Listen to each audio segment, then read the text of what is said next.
And now here, back on the left-hand side, we can choose a color scheme for our store. I'm going to go with this faded denim option here.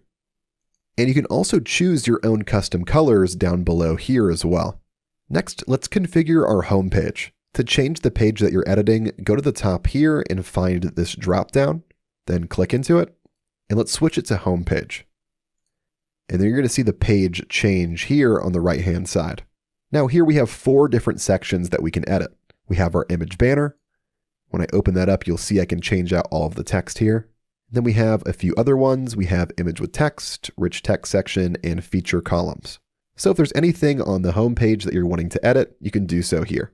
Next, let's configure some important information on our product page. Let's go back to the drop-down again, click into it, and switch it to our product page.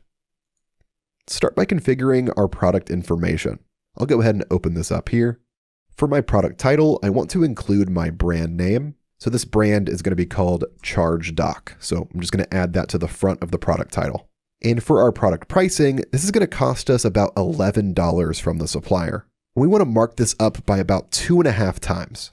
That's going to bring us to about $29.99. This price is going to vary, obviously, depending on what product you're selling, but make sure you factor in enough profit to make the product worth selling on your store.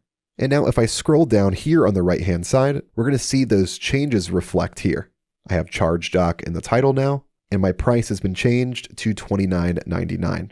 And then we also have some other sections we can change here. Some of these are able to be edited later on in the Shopify theme editor, but I would recommend doing some configurations here. It's going to save you some time and get your store launched way quicker. I'm happy with just changing the product title and product price for now. So to move on, I'm going to go to the top right here and click on Launch Your Store.